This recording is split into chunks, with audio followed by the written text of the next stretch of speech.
And అందరికీ good evening అండి. ఈ పేడ శనగపప్పు, శనగపిండి, బెల్లం ఈ ఊరపెట్టి దగ్గర 1 year అవుతుందండి. మధ్య మధ్యలో కొంచెం కొంచెం తీసుకోవడం వేసుకోవడం 1 year అవుతుంది.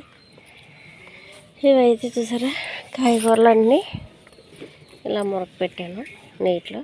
ఈ మధ్యకాలంలో అన్నీ వర్షాలే కదండి, వర్షాలు కదండి. వర్షాలకి మొక్కలకి పోషకాలు లేక పాపం కొంచెం డల్ అయినాయి. అందుకనేసి ఇవన్నీ వేద్దాం కదా అని ఇవన్నీ రెడీ చేశానండి. ఇది 3 days అయింది ఉరకబెట్టి. అది వచ్చి 1 year అవుతుందండి. కావాలన్నప్పుడల్లా తీసుకుంటూ ఉంటాం. ఇది మంచిగా చేసి ఇందులో బకెట్ ఉంది కదండి, దీనికి ఒక 5 buckets నీళ్ళు కలిపి మొక్కలన్నిటికి వేయాలి. మళ్ళీ చూపిస్తా. ఇందులో అన్నీ వేసుకోవచ్చండి. ఇది మామిడికాయ, ఇది యాపిల్, ఇది మామిడికాయ, ఇది బత్తాకాయ, అలా అనమాట. ఏముంటే వేసేసుకోవచ్చు. పెద్ద స్మెల్ ఏమి రాదండి. చేపెట్టి కూడా చేయొచ్చు. చూసారా యాపిల్, అరటిపళ్ళు అయితే చాలా పోషకాలు ఉంటాయండి ఇలా వేస్తే. దానిమ్మకాయ చూసారా, బంతి పూలు అండి. ఈ దేవుడికి గట్టాక తీసేస్తాం కదా ఆ పూలు అనమాట. కోసిన తర్వాత పీచు వస్తుంది కదండి. ఈ పీచులో చాలా పోషకాలు ఉంటాయండి, చాలా ఇది ఉంటుంది. అందుకని ఏది వదలలేదండి, అన్నీ కూడా అలాగే వేసుకుంటాము. కానీ ఇది అయితే చాలా అంటే చాలా బలం అండి మొక్కలకి.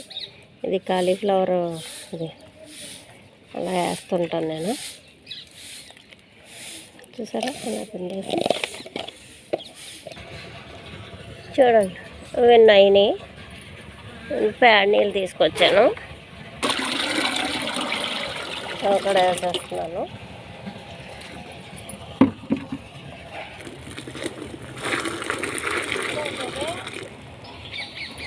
చూడండి ఇలా కలిపాను, ఇందులోకి కలిపాను. ఇలా ఒకడొక్క తీసుకొని ఇలా ఒక్కోదానికి ఒక్కొక్కడొక్కడు వేసుకుంటే సరిపోతాయి అన్నమాట.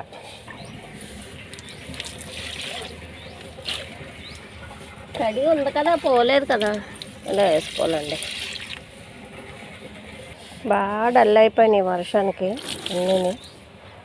అందుకనేసి ఇంకా మొన్న ఇంట్లో చిన్న ఫంక్షన్ అయింది. కాయగూరలు అవి ఎక్కువ ఉంటే ఇంకా అలా తయారు చేశాను. బీరకాయలు, బీరకాయలు అండి. నిన్న కోతొచ్చి అన్నీ తినేసింది. చాలా బీరకాయలు పాపం అన్నీ తినేసింది.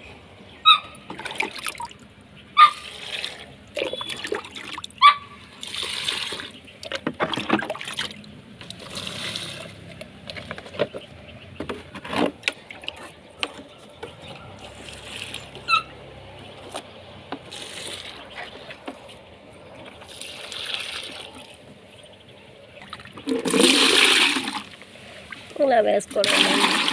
ఓకే.